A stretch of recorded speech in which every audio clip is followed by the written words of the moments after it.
देखिए आपका ये खंडनी उपधारणा, ये वाक्य लास्ट बोलिए तो थोड़ा लिखिए, पैराग्राफ चेंज करके लिखिए, पैराग्राफ चेंज करके लिखिए। ऐसी उपधारणा करने के लिए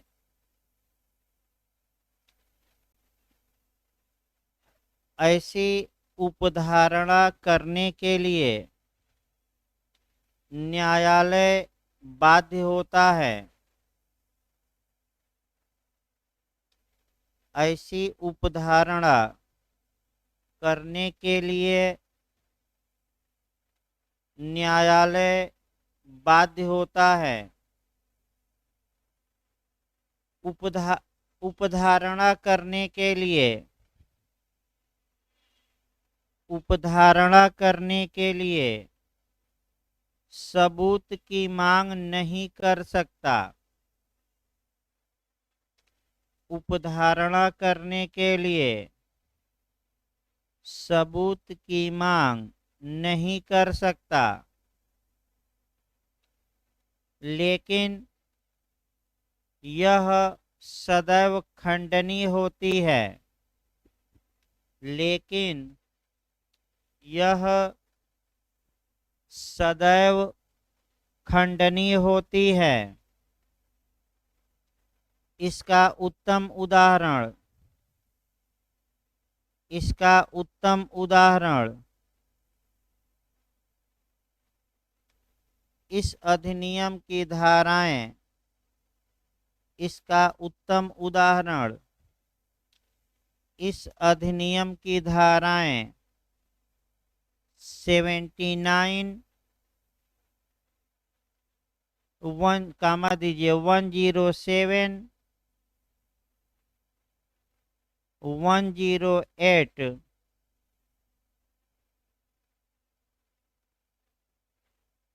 113 बी, कैपिटल बी लिखिएगा, 113 बी इत्यादि धाराओं में दिया गया है। इत्यादि धाराओं में दिया गया है।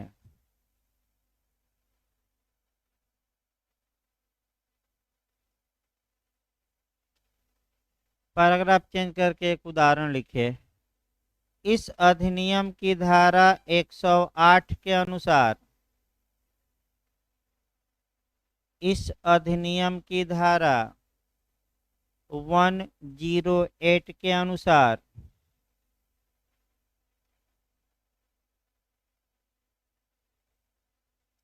यदि किसी व्यक्ति के बारे में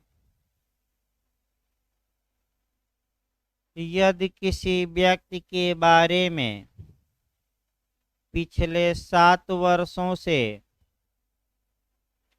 यदि किसी व्यक्ति के बारे में पिछले 7 वर्षों से उन व्यक्तियों ने कुछ न सुना हो, उन व्यक्तियों ने कुछ न सुना हो, जो सुनते यदि वह जिंदा होता, जो सुनते यदि वह जिंदा होता, तब ऐसी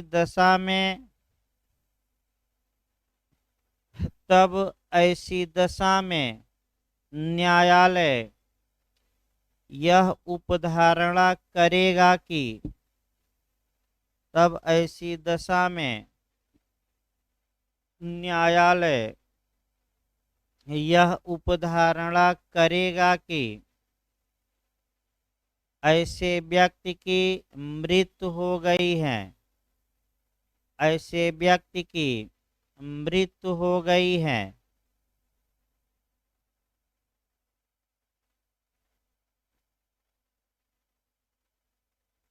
अगला हेडिंग डालिए, विधि की अखंडनीय उपधारणा। ये विधि की उपधारणा का दूसरा प्रकार है। विधि की अखंडनीय उपधारणा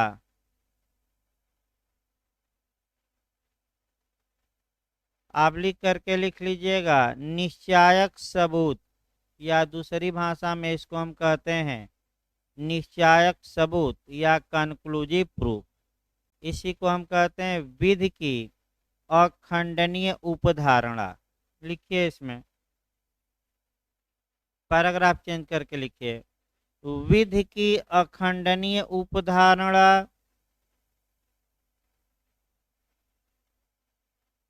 विधि की अखंडनीय उपधारणा भारतीय साक्ष्य अधिनियम की धारा 4 में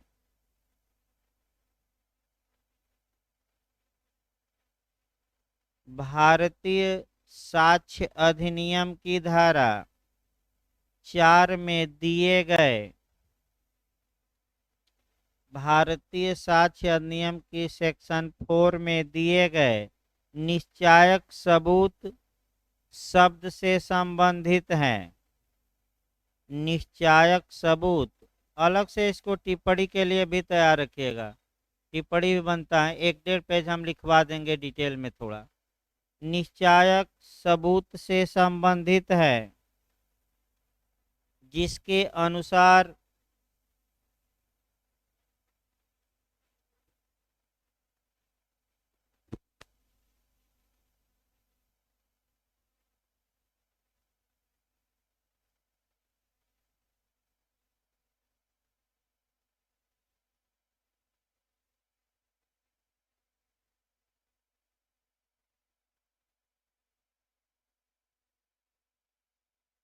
लिखिए, आप वाक्य बोलिए तो।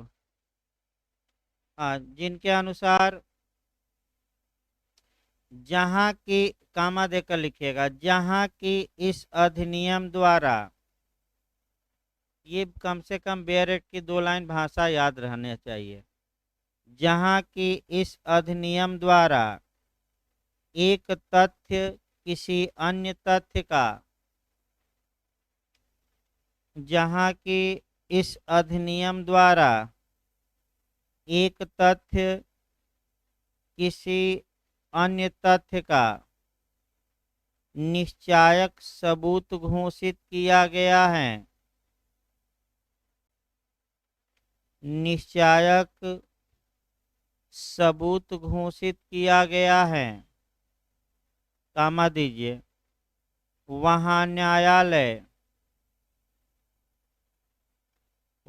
न्यायालय उस एक तथ्य के साबित हो जाने पर, वहाँ न्यायालय उस एक तथ्य के साबित हो जाने पर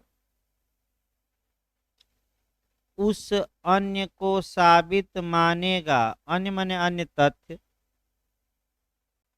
हो जाने पर उस अन्य को मतलब अन्य तथ्य को, दूसरे तथ्य को, बैठिए, आ रहे हो 2 मिनट बैठिए।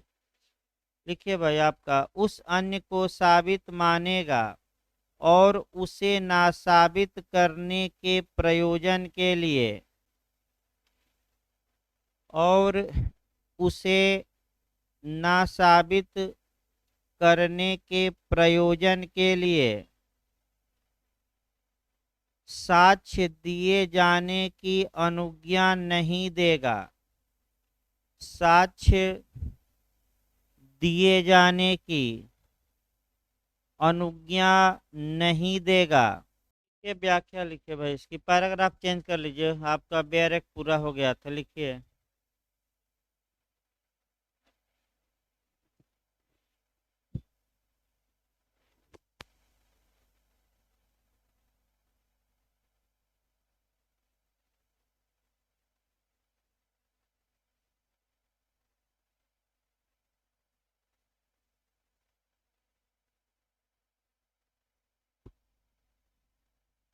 लिखिए भाई, आपका लिखिए, निश्चायक सबूत के तहत, निश्चायक सबूत के तहत न्यायालय उपधारणा करने के लिए बाध्य होता है। निश्चायक सबूत के तहत, पैराग्राफ चेंज करके लिखना है, न्यायालय उपधारणा करने के लिए बाध्य होता है, सबूत की मांग नहीं कर सकता, सबूत की मांग नहीं कर सकता, ऐसी उपधारणा का खंडन करने की अनुज्ञा, ऐसी उपधारणा का खंडन करने की अनुज्ञा प्रदान नहीं की जाती, प्रदान नहीं की जाती। ये अनुमान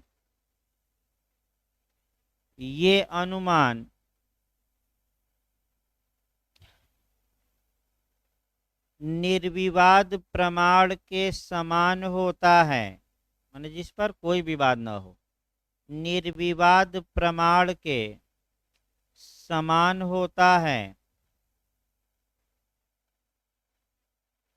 पैराग्राफ चेंज करके लिखिए, इस अधिनियम की धारा 41, इस अधिनियम की धारा 41 कामा दीजिए 112 तथा 113 में, इस अधिनियम की धारा 41, 112 माने 112 तथा 113 में इसका उत्तम दृष्टांत प्रस्तुत किया गया है, इसका उत्तम दृष्टांत प्रस्तुत किया गया है।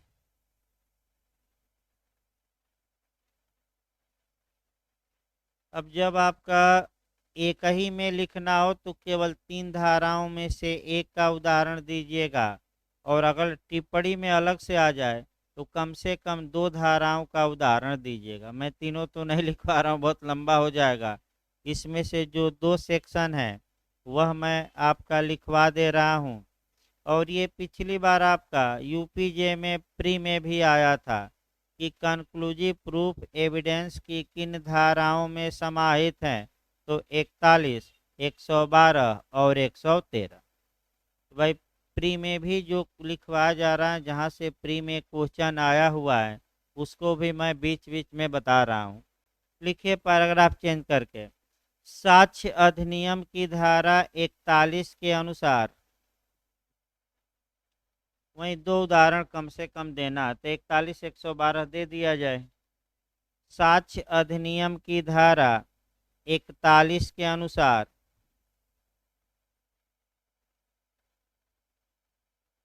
जब किसी सक्षम न्यायालय द्वारा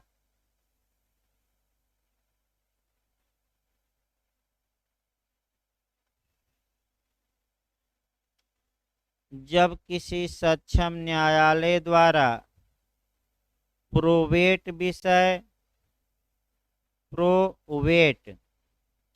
प्रोवेट विषय कामा दीजिए दिवाला विषय,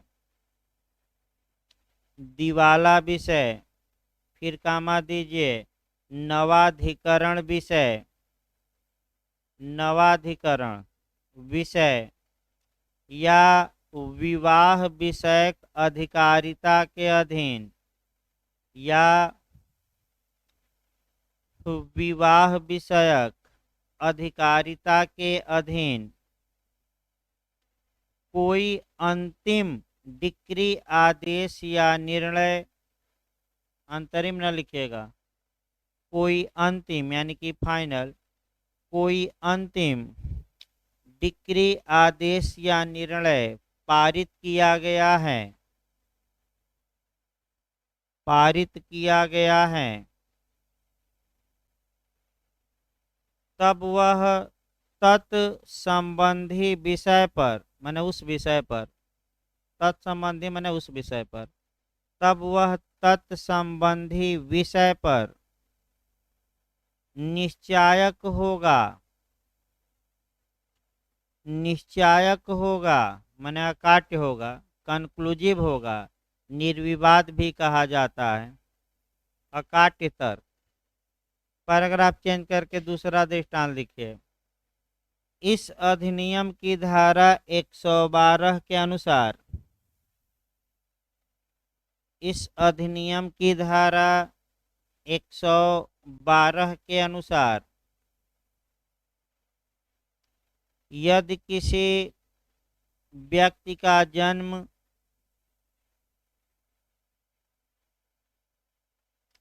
यदि किसी व्यक्ति का जन्म उसकी माता और किसी पुरुष के मध्य उसकी माता और किसी पुरुष के मध्य वैध विवाह के कायम रहते हुए, वैध विवाह के कायम रहते हुए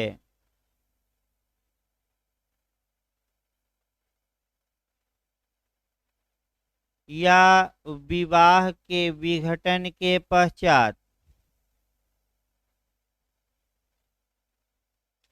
या विवाह के विघटन के पश्चात कामा दीजिएगा माता के अविवाहित रहते हुए,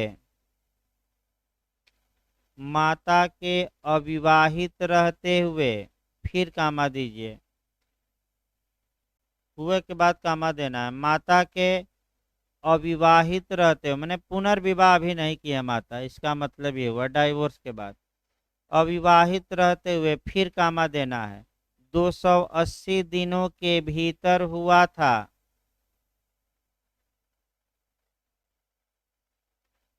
280 दिनों के भीतर हुआ था,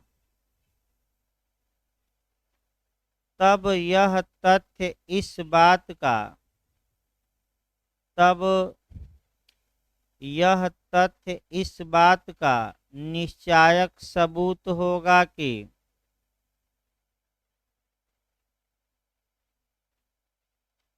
तब यह तथ्य इस बात का निश्चायक सबूत होगा कि वह व्यक्ति उस पुरुष का धर्मज पुत्र है, वह व्यक्ति उस पुरुष का धर्मज पुत्र है। इस प्रकार कंक्लूसिव प्रूफ देखिए कितना में हुआ, 1-1.5 पेज में आ जाएगा कि नहीं, टिप्पणी में बनता है अलग से कम 1 से 1.5 पेज भाई आपका अलग से बनता है। तो 2 उदाहरण दीजिएगा, एक छोड़ दीजिएगा 113 का, 2 उदाहरण पर्याप्त हैं। अगर आप चाहें तो उदाहरण जो मैं थोड़ा शॉर्टकट में लिखवाया हूँ, आप चाहें तो बेयरेट की भाषा से 2-4 लाइन और बढ़ा सकते हैं। अगला लिखिए, हेडिंग डालिए, तथ्य एवं विधि की उपधारणा में अंतर। नहीं उतना नहीं लिखना है, लिखिए आपका, लिखिए भाई आपका तथ्य एवं, जब 112 अलग से आए तब लिखना है। लिखिए, तथ्य एवं विधि की उपधारणा में अंतर। हाँ अलग क्वेश्चन बना लीजिए, तथ्य तथा विधि की उपधारणा में अंतर। अंतर पर विशेष ध्यान दीजिए, बिहार ने तो खूब अंतर ही झोंक दिया था आपका, तो अंतर पर विशेष ध्यान देना है आपको, फिर यूपी के लिए भी। लिखिए, तथ्य एवं विधि की उपधारणा में अंतर। लिखिए पहला अंतर, लिखिए तथ्य की उपधारणा,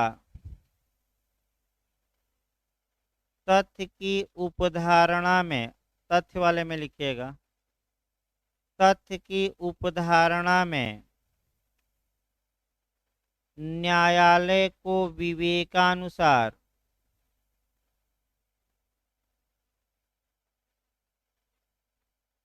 तथ्य की उपधारणा में न्यायालय को विवेकानुसार कार्य करने की छूट होती है।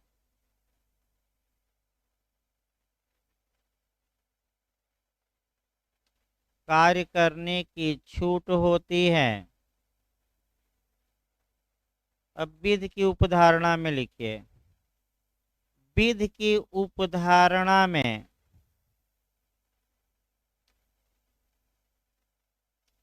विध की उपधारणा में न्यायालय को अपने विवेक के अनुसार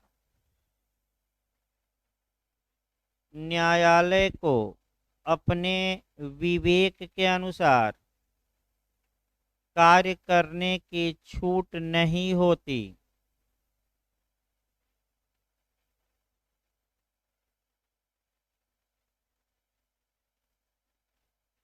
कार्य करने की छूट नहीं होती। न्यायालय को किसी विशिष्ट तथ्य से, इसी लाइन में अभी लिखिएगा, न्यायालय को किसी विशिष्ट तथ्य से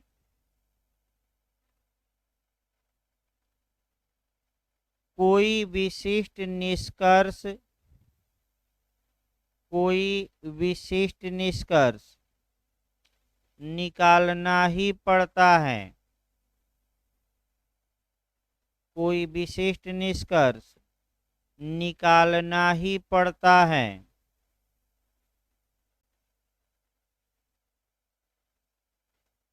दूसरा अंतर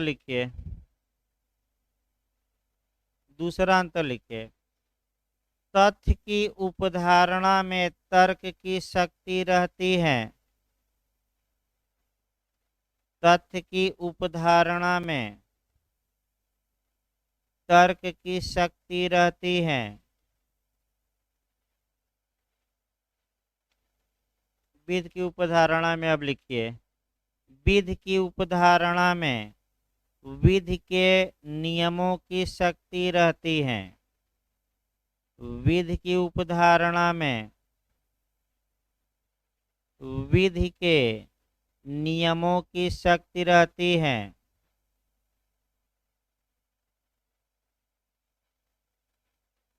तीसरा अंतर लिखिए। तथ्य की उपधारणा विधि नहीं मानी जाती। तीसरा अंतर लिखिए। तथ्य की उपधारणा विधि नहीं मानी जाती। विधि की उपधारणा में लिखिएगा। विधि की उपधारणा विधि मानी जाती है।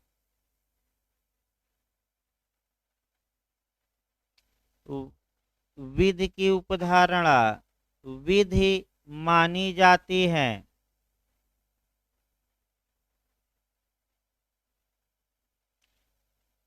अगला अंतर लिखिए। तथ्य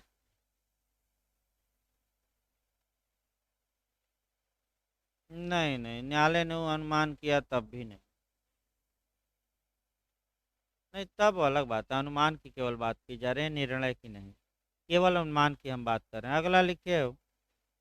तथ्य की उपधारणा सदैव खंडनीय होती है। ये भी काफी महत्वपूर्ण अंतर है। पांचवा है ना।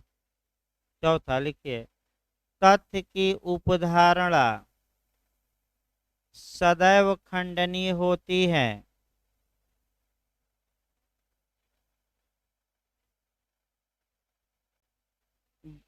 विधि की उपधारणा में अब लिखिए।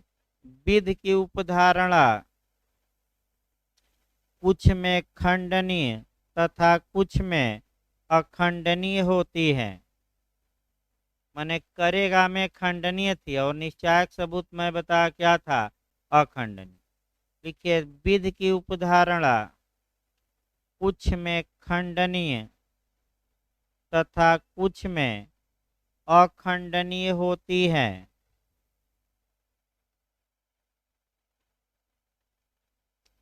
पांचवा अंतर लिखिए। तथ्य की उपधारणा कृत्रिम होती है। नहीं, तथ्य को प्राकृतिक लिखे भाई। तथ्य की उपधारणा प्राकृतिक होती है। तथ्य की उपधारणा प्राकृतिक होती है, नेचुरल होती है। विधि की उपधारणा में लिखिएगा, विधि की उपधारणा कृत्रिम होती है, आर्टिफिशियल या बनावटी। विधि की उपधारणा कृत्रिम होती है।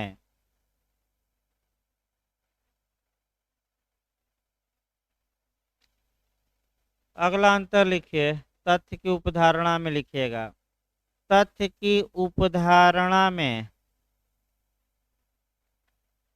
तथ्य की उपधारणा में न्यायालय निष्कर्ष निकाल भी सकता है, नहीं भी निकाल सकता। तथ्य की उपधारणा में न्यायालय निष्कर्ष निकाल सकता है तथा नहीं भी निकाल सकता है। विधि की उपधारणा में लिखिए, विधि की उपधारणा में, विधि की उपधारणा में न्यायालय निष्कर्ष निकालने के लिए बाध्य होता है। विधि की उपधारणा में न्यायालय निष्कर्ष निकालने के लिए बाध्य होता है।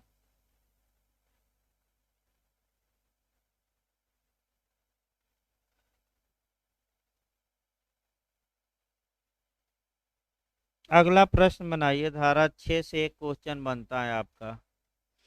पिछली बार आपका देखिए 2 मॉडल बनता है। एक तो रेह जेस्टे के सिद्धांत की व्याख्या करिए। दोनों मॉडल पहले समझ लीजिए। अगर आपका पिछली बार आया था कि रेह जेस्टे के सिद्धांत का परीक्षण करिए, तो अगर रेह जेस्टे या रेह जेस्टे पूछे और उसका परीक्षण की बात करता है, तो रेह जेस्टे जहाँ से उत्पन्न हुआ, फिर इंग्लैंड के न्यायालयों का क्या विचार था, फिर भारत में क्या है और भारत के न्यायालयों का क्या विचार है, और अंत में थोड़ा बहुत आपको आलोचना करनी पड़ेगी। दूसरा मॉडल आपका ये बनता है, दूसरा मॉडल कि एक ही संव्यवहार का भाग होने वाले तथ्यों की सुसंगत की विवेचना करिए। इसमें आपका इंग्लैंड के कानून को कम कर देना है और धारा जो 6 है उसकी थोड़ा व्यापक अर्थ लिखना है। यानी कि आपको मॉडल चेंज करना पड़ेगा। यानी कि अगर रेह जेस्टे पूछे तो इंग्लैंड का थोड़ा कानून ज़्यादा लिखना पड़ेगा, और केवल एक ही संव्यवहार का भाग पूछ ले तो इंग्लैंड का थोड़ा सा दिखा के और डिटेल में कौन आपका लिखना है 6। एक क्वेश्चन यहाँ से पिछली बार भी एपीओ में बना था, एक बार बना है आपका, कई बार आपका बनता ही रहता है। रेह जेस्टे से एक क्वेश्चन, कभी काल आपका क्वेश्चन न देकर आपका एक ही संव्यवहार के भाग का आपका दृष्टांत दे देता है, तो दृष्टांत भी आपको कवर करना है। आपका माने एलेस्टेशन दे देता है कभी काल, तो या तो आपका एलेस्टेशन आपका ये राजद्रोह वाला देगा, यानी कि भारत युद्ध वाला कि जेल तोड़ी जाती है ये किया जाता है, या पत्र वाला, या सामान बेचा गया 2-3 जगह मैंने एक ही सामान चोरी का, तो तमाम उदाहरण दिया जा सकता है। वैसे तो उदाहरणों से भी सतर्क रहना है। लिखिए भाई, पहले तो पूरा लिखिए, रेह जेस्टे के सिद्धांत की विवेचना करिए, पहले फुल क्वेश्चन हो जाए। इसी में हम बता देंगे, काट के लिख दीजिएगा, रेह जेस्टे के सिद्धांत की विवेचना करिए। एक और बात याद रखना है, अगर आपका टिप्पणी में पूछे तो टिप्पणी में इतना नहीं लिखना है। रेह जेस्टे का मतलब समझाइए। फिर इंग्लैंड में भले 2 4 5 लाइन दे दीजिए, धारा 6 दे दीजिए, और कम से कम एक विद्वान की आलोचना करा दीजिए। सबसे आपका तगड़ा आलोचक जो हैं बिगमोर महोदय हैं, और उनकी आलोचना आप दे देंगे। टिप्पणी में भी कई बार बना है, आपका ये भी सतर्क रहना है। तो कैसा क्वेश्चन इस पर आ रहा है, अगर फुल क्वेश्चन आए तो उस हिसाब से लिखिए व्यापक वे में, और आपका टिप्पणी में पूछे 6 7 लिखना है एक ही में, तो भाई आपको 60 करना पड़ेगा। इसमें हम डिटेल में लिखवा रहे हैं, लेकिन आपको क्या करना पड़ेगा, 60 करना पड़ेगा। लिखिए, लिखिए रेह जेस्टे एक लैटिन शब्द है, उत्तर लिखिए इसका। रेह जेस्टे एक लैटिन शब्द है जिसका अर्थ होता है, शाब्दिक अर्थ से उठाइएगा, जिसका अर्थ होता है जो काम किया गया। इसको सिंगल इन्वर्टेड कामा में घेरिएगा। जो काम किया गया,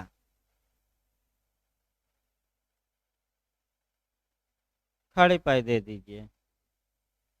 जो काम किया गया माने रेह जेस्टे का अर्थ हुआ, शाब्दिक अर्थ हुआ जो कार्य किया गया। इसमें लिखिए इंग्लिश विधि के तहत, हाँ इसी लाइन में लिखना है, पैराग्राफ से अभी चेंज नहीं करना है। इंग्लिश विधि के तहत ऐसे कथन तथा कार्य, ऐसे कथन तथा कार्य माने स्टेटमेंट भी और एक्ट भी, ऐसे कथन तथा कार्य जो समव्यवहार के साथ हुए हों, जो समव्यवहार के साथ हुए हों, इसके अंतर्गत आते हैं, इसके अंतर्गत आते हैं।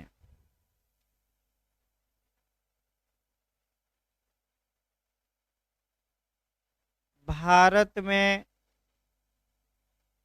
भारत में भारतीय साक्ष्य अधिनियम की धाराएं,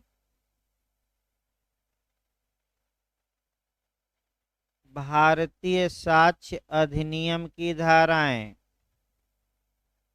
6 7 8 9 14, 6 कामा दीजिए 7, फिर कामा दीजिए 8 9 एंड 14, 5 धाराएं हैं। 6 7 8 9 तथा 14 में इसे सीमित रूप से समाहित किया गया है, व्यापक नहीं, इसे सीमित रूप से समाहित किया गया है।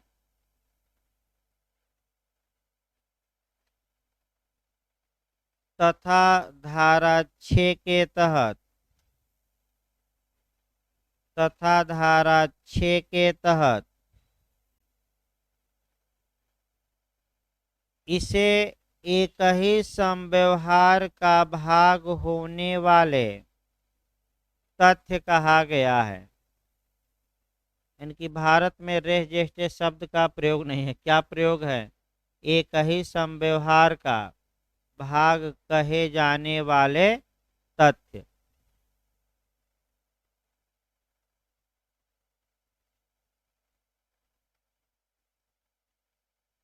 का प्रयोग किया गया। पैराग्राफ चेंज करके लिखिए, भारतीय साक्ष्य अधिनियम की धारा 60 में भारतीय साक्ष्य अधिनियम की धारा 60 में अनुश्रुत साक्ष्य के नियम को, हियर्स एविडेंस, अनुश्रुत साक्ष्य के नियम को, हाँ 60 60 में 60 अनुश्रुत साक्ष्य के नियम को समाहित करते हुए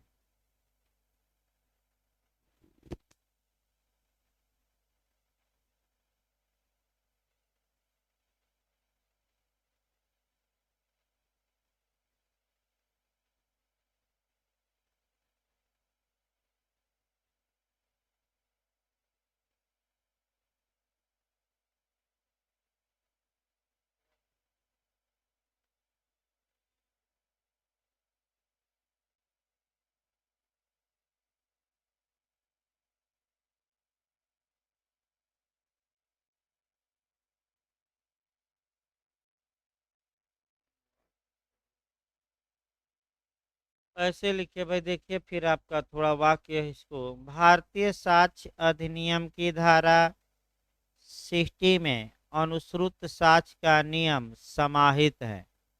समाहित है बना लीजिए क्योंकि वाक्य बैठेगा नहीं। समाहित है। इसको फिर एक बार देखिए।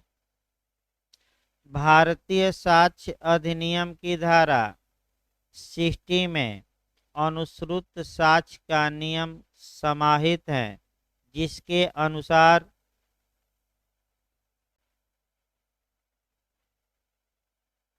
अनुश्रुत साक्ष्य साक्ष्य में विसंगत एवं अग्राह्य होता है। यही नियम ही है। अनुश्रुत साक्ष्य साक्ष्य में विसंगत एवं अग्राह्य होता है,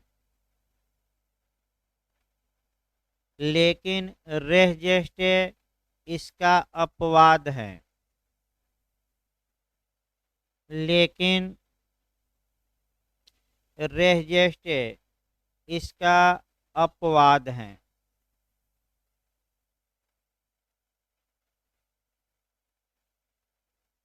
यानी कि ये जो रेहजेस्टे हैं ये डायरेक्ट एविडेंस नहीं है। ये कैसा एविडेंस है? हियर से। एक कंसेप्ट बनाने के लिए पैराग्राफ चेंज करके अब लिखिए। इंग्लिश न्यायालयों ने या इंग्लैंड के न्यायालयों ने इंग्लैंड के न्यायालयों ने रेहजेस्टे की व्याख्या रेस जेस्टे की व्याख्या अपने अपने ढंग से करनी शुरू कर दी। अपने अपने ढंग से करनी शुरू कर दी। कभी इसके प्रति उदार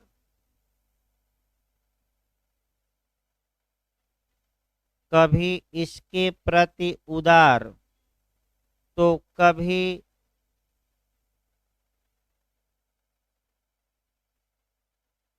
कठोर दृष्टिकोण अपनाया गया।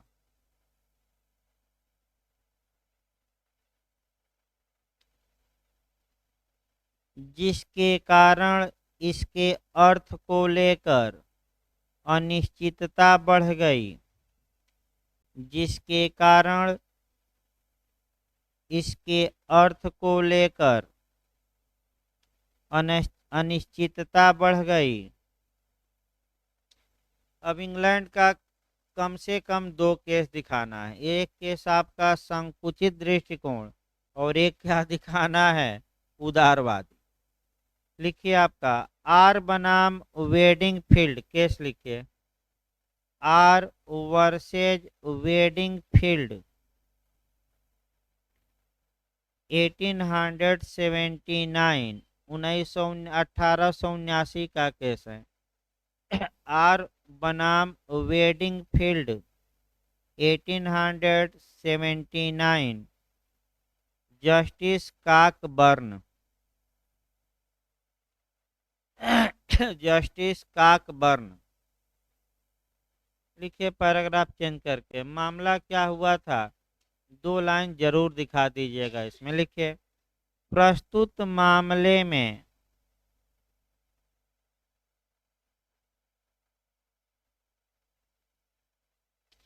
प्रस्तुत मामले में अभियुक्त ने कमरे के अंदर, प्रस्तुत मामले में अभियुक्त ने कमरे के अंदर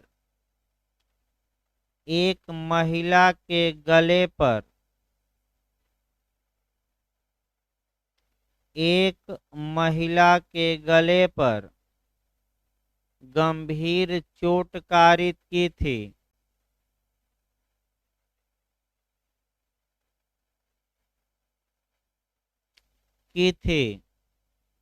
कामा दीजिए।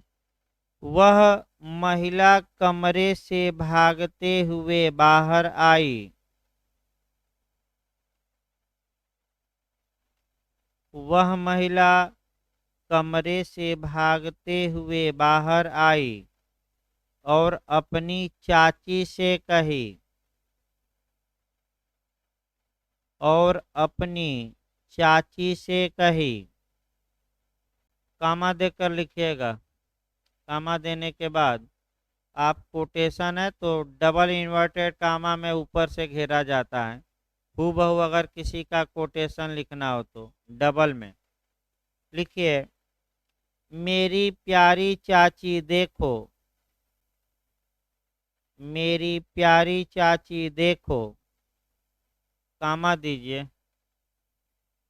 वेडिंग फील्ड ने मेरी क्या दुर्दशा की है। मेरी प्यारी चाची देखो, कामा देना है।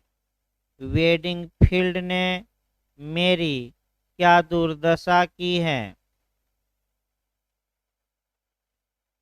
इसके पश्चात उसकी मृत्यु हो गई, मैंने कथन करने के बाद वो क्या हो गई, मर गई। इसके पश्चात उसकी मृत्यु हो गई।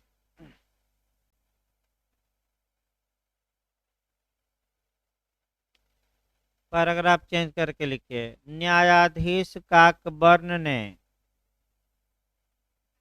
न्यायाधीश काकबर्न ने उपर्युक्त कथन को, उपर्युक्त कथन को रेहजेस्टे के आधार पर, रेहजेस्टे के आधार पर सुसंगत नहीं माना,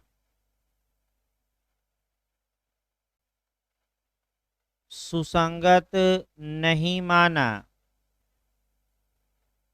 क्योंकि कथन उस समय नहीं किया गया था, क्योंकि कथन उस समय नहीं किया गया था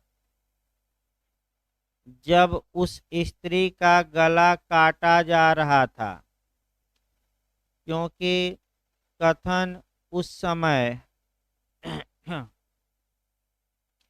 नहीं किया गया था जब उस स्त्री का गला काटा जा रहा था। दूसरा केस लिखिए, रटन बनाम रेजी नाम।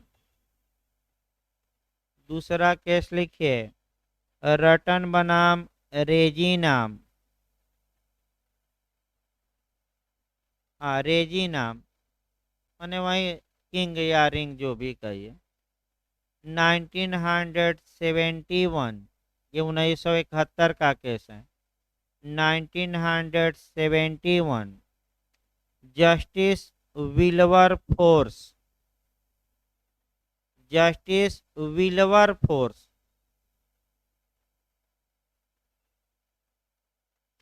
जस्टिस विल्बर फोर्स थे। लिखिए इसमें, प्रस्तुत मामले में, पैराग्राफ चेंज करके लिखिए, प्रस्तुत मामले में अभियुक्त अपनी पत्नी की हत्या का आरोपी था। प्रस्तुत मामले में अभियुक्त अपनी पत्नी की हत्या का आरोपी था।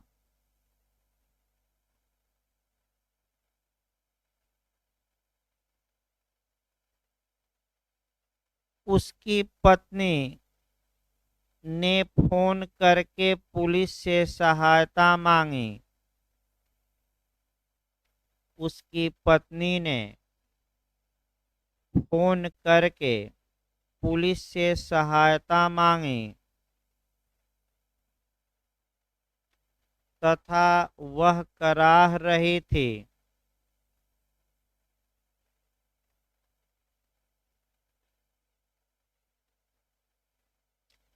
एवं पता नोट कराने के पश्चात उसकी आवाज ठप पड़ गई। एवं पता नोट कराने के पश्चात उसकी आवाज ठप पड़ गई।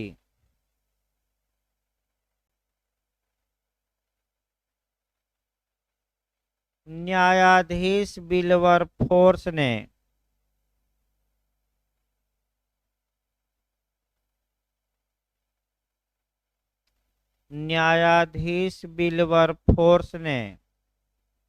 रेस्जेस्टे की वैज्ञानिक ढंग से विवेचना करते हुए रेस्जेस्टे की वैज्ञानिक ढंग से विवेचना करते हुए ऐसी महिला द्वारा किए गए उत्तरवर्ती कथन को ऐसी महिला द्वारा किए गए उत्तरवर्ती कथन को सुसंगत माना।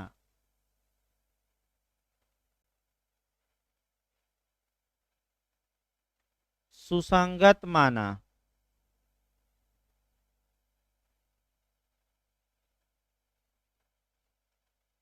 पैराग्राफ चेंज करके लिखे। रेस्जेस्टे शब्द का अर्थ अनिश्चित होने के कारण ही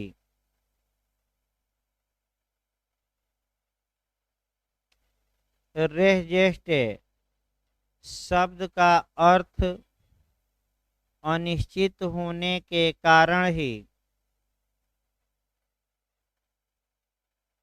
भारतीय साक्ष्य अधिनियम की धारा 6 में भारतीय साक्ष्य अधिनियम की धारा 6 में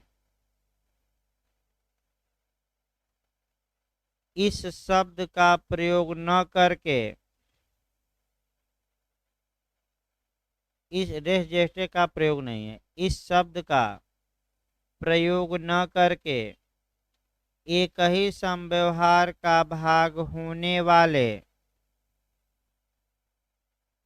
एक ही समव्यवहार का भाग होने वाले तथ्यों की सुसंगति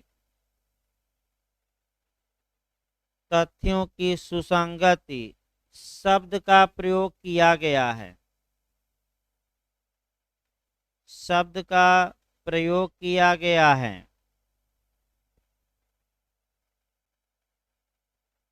तथा यह कहा गया है कि इसी लाइन को आगे बढ़ाइए, डायरेक्ट लिखवा दिया जाए। तथा यह कहा गया है कि जो तथ्य विवाद न होते हुए भी जो तथ्य विवाद न होते हुए भी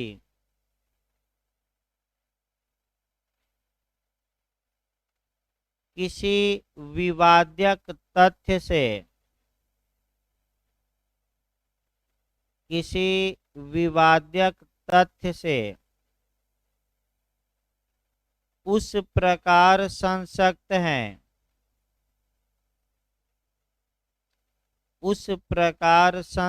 हैं कि वे एक ही समव्यवहार के भाग हैं कि वे एक ही समव्यवहार के भाग हैं, कामा दीजिए, वे तथ्य सुसंगत हैं।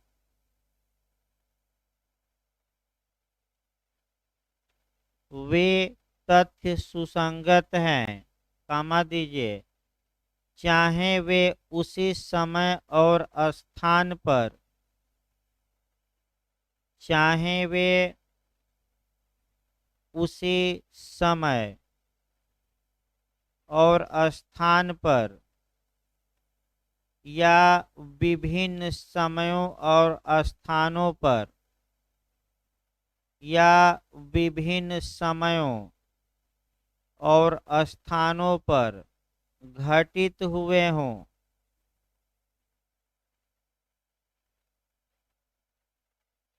विभिन्न समयों और स्थानों पर घटित हुए हों। पैराग्राफ चेंज करके लिखिए। उपर्युक्त परिभाषा के विश्लेषणोपरांत इसके आवश्यक तत्व, इसके उपर्युक्त परिभाषा के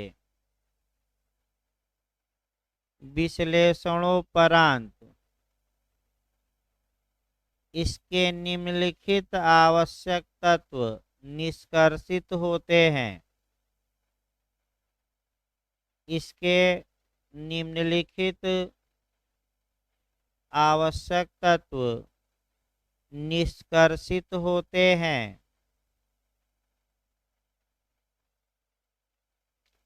फर्स्ट में लिखिए, तीन आवश्यक तत्व हैं। फर्स्ट में लिखिए, कोई ऐसा तथ्य हो जो स्वयं विवाद्य न हो। फर्स्ट में लिखिए, कोई ऐसा तथ्य हो, कोई ऐसा तथ्य हो जो स्वयं विवाद्य न हो।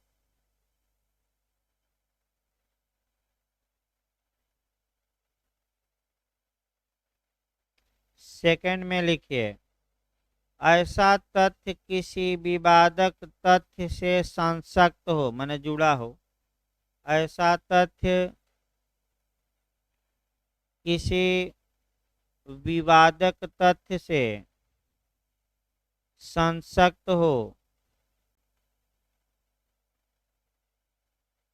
तथा दोनों की संसक्तता, संसक्तता माने जुड़ाव, तथा दोनों की संसक्तता ऐसी होनी चाहिए कि ऐसी होनी चाहिए कि वे एक ही समव्यवहार का, कि वे एक ही समव्यवहार का भाग निर्मित कर रहे हों। एक ही समव्यवहार का भाग निर्मित कर रहे हों।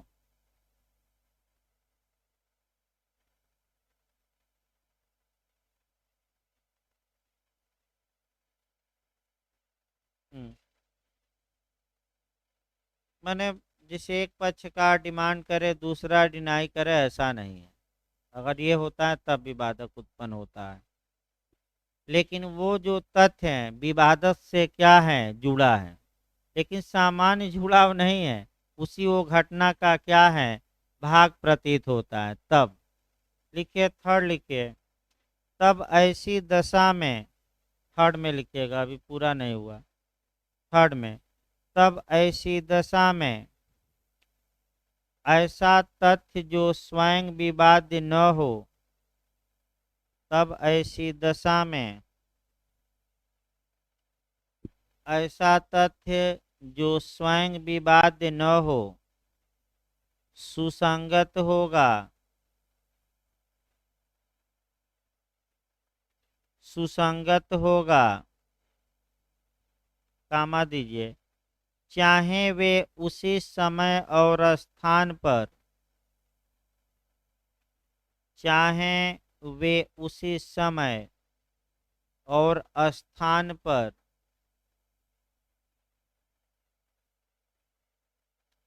या विभिन्न समयों और स्थानों पर घटित हुए हों। या विभिन्न समयों और स्थानों पर घटित हुए हों।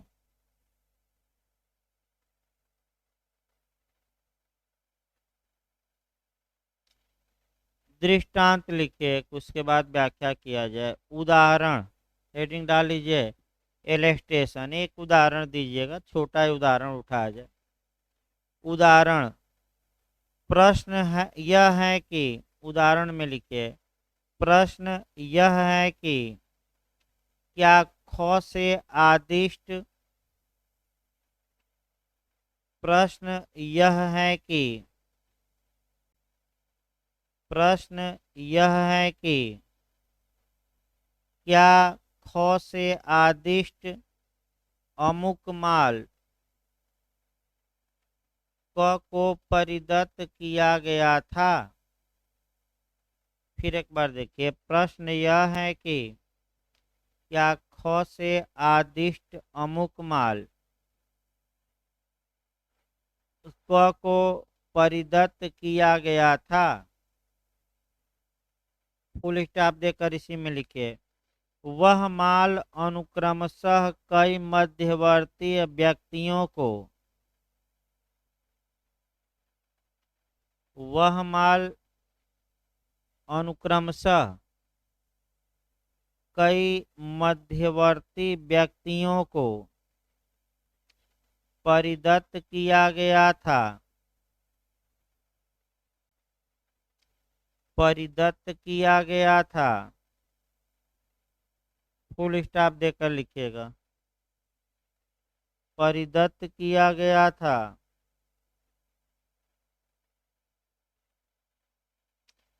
हर एक परिदान सुसंगत तथ्य है।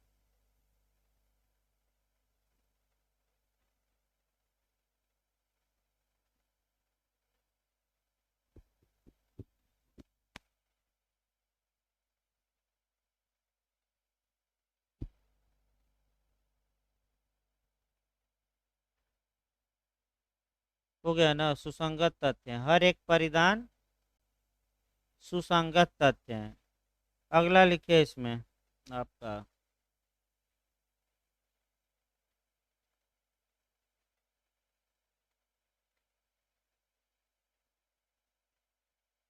लिखिए पैराग्राफ चेंज करके, थोड़ा व्याख्या और संव्यवहार भी लिखवाना है। इस धारा के तहत,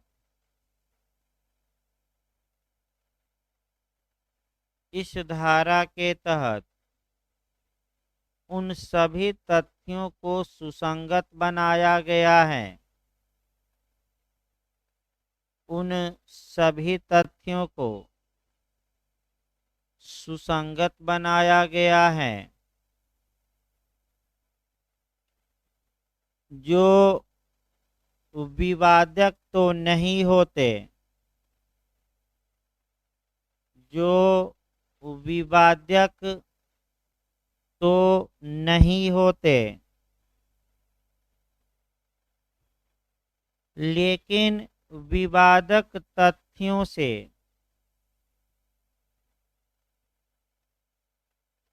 लेकिन विवादक तथ्यों से इस प्रकार जुड़े होते हैं। मैंने अपनी भाषा में व्याख्या करना है। इस प्रकार जुड़े होते हैं कि वे उसी घटना के भाग होते हैं, कि वे उसी घटना के भाग होते हैं, यानी कि उसी संव्यवहार, घटना को संव्यवहार भी लिख सकते हैं, ट्रांजैक्शन, उसी संव्यवहार के भाग होते हैं। इसी लाइन में लिखिएगा, संव्यवहार शब्द को, संव्यवहार शब्द को इस अधिनियम में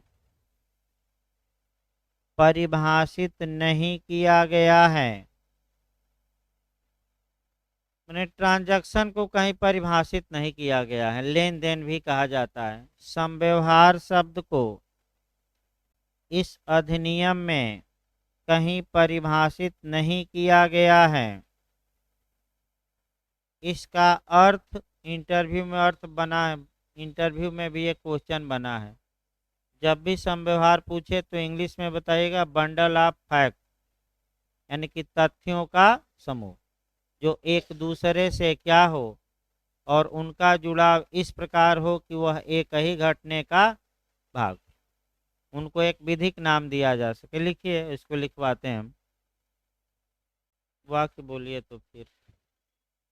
इसका अर्थ ऐसे तथ्यों के समूह से है, कोट में लिख लीजिएगा बंडल ऑफ फैक्ट, यही वाक्य आपको बताना है समव्यवहार का। ऐसे तथ्यों के समूह से है, यानी कि बंडल ऑफ फैक्ट, जो एक दूसरे से इस प्रकार जुड़े होते हैं, जो एक दूसरे से इस प्रकार जुड़े होते हैं कि उनको एक ही विधिक नाम दिया जा सके।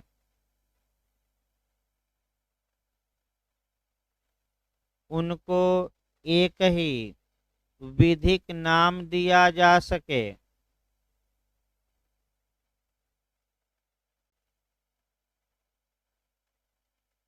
अगला केस लिखिए आपका, R.M. मलकानी बनाम महाराष्ट्र राज्य। R.M. मलकानी बनाम महाराष्ट्र राज्य।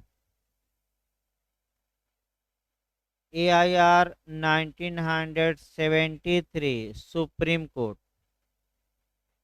AIR 1973 supreme court. लिखिए, प्रस्तुत मामले में उच्चतम न्यायालय ने यह निर्णय दिया कि प्रस्तुत मामले में उच्चतम न्यायालय ने यह निर्णय दिया कि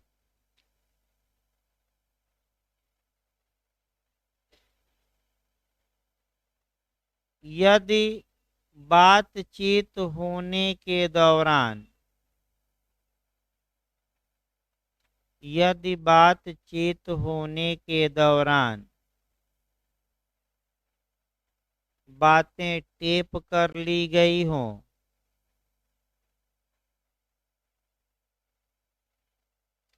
बातें टेप कर ली गई हों, तो वे धारा 6 के तहत, तो वे धारा 6 के तहत एक ही समव्यवहार का भाग होने के नाते, तो वे धारा 6 के तहत एक ही समव्यवहार का भाग होने के नाते सुसंगत होंगी।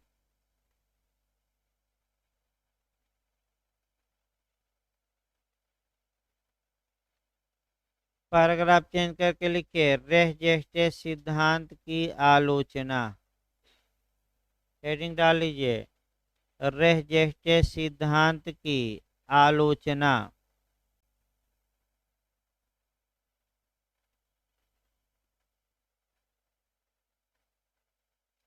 पैराग्राफ चेंज करके लिखिए, विद्वानों ने इस सिद्धांत की कड़ी आलोचना की है।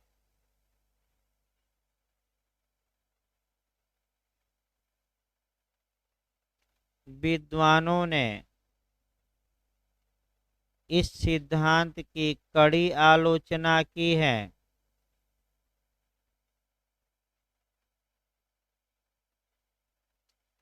तथा यह कहा है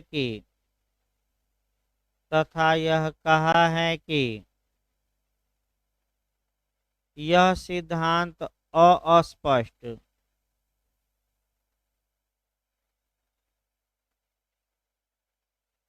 अस्पष्ट एवं संदिग्ध है। यह सिद्धांत अस्पष्ट एवं संदिग्ध है तथा अन्य धाराओं में वर्णित नियमों को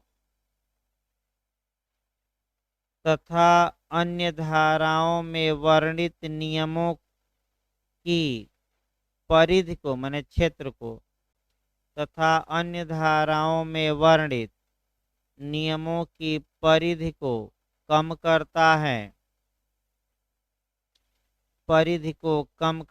है तथा इस सिद्धांत की सीमा स्पष्ट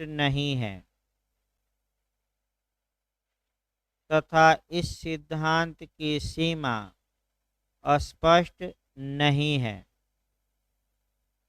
विद्वान लिखिए। ये तो भाई सामान्य आलोचना, विद्वान न याद रहे तो इतनी आलोचना कर दीजिएगा। लिखिए फिलिप्स के अनुसार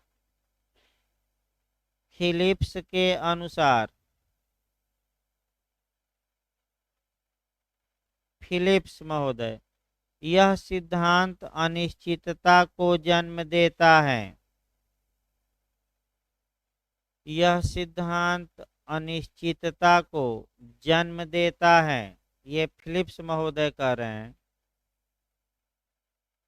यह सिद्धांत अनिश्चितता को जन्म देता है।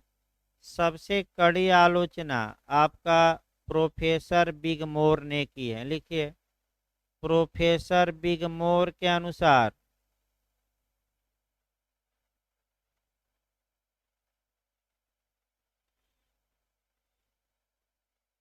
यह सिद्धांत न केवल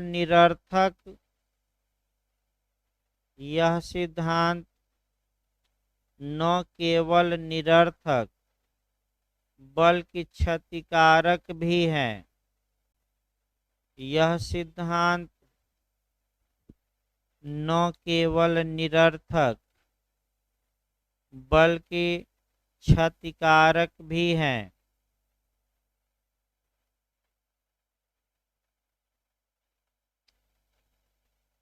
खड़ी पा दीजिएगा। यह निरर्थक इसलिए है कि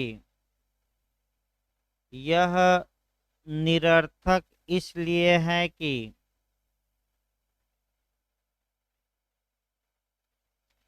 यह निरर्थक इसलिए है कि इसकी परिधि में आने वाले प्रत्येक तथ्य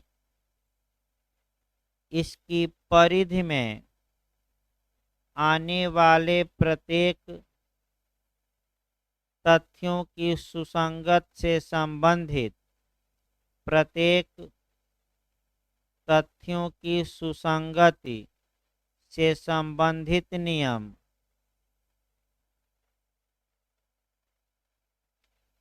अन्य नियमों के क्षेत्र में आते हैं। अन्य नियमों के क्षेत्र में आते हैं।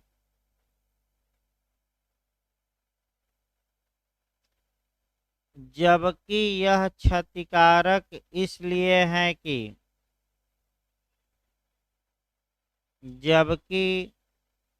यह क्षतिकारक इसलिए है कि यह दूसरे नियमों की सीमाओं यह दूसरे नियमों की सीमाओं के बारे में भ्रम उत्पन्न करती है। यह दूसरे नियमों की सीमाओं के बारे में भ्रम उत्पन्न करती है। इस प्रकार ये क्वेश्चन काफी लंबा क्वेश्चन है, यानी कि फुल आपका लिखवाया गया। अगर केवल एक ही समव्यवहार दे तो आपका ये हल्का सा एक समव्यवहार बता के और सेक्शन 6 लिखकर उसके बाद उसकी आवश्यक तथ्य समव्यवहार की 5-6 लाइन व्याख्या मलकानी का केस लिख देंगे। यानी कि भाई मॉडल आपको अलग अलग, वैसे पूरा जो भी मॉडल आ जाएगा एक में डिटेल में हम लिखवा दिए हैं। अब आप कितना उसमें लिख पाते हैं टिप्पणी में आए तो एकदम शार्ट कर दीजिए, इंग्लैंड के भले एक ही कह दीजिए। अब उसको आपको विस्तृत तो माने विस्तृत तो मैं लिखवा ही दिया हूँ, शार्ट ही करना है अगर आए तो, इसीलिए काफ़ी हमने विस्तृत लिखवाया।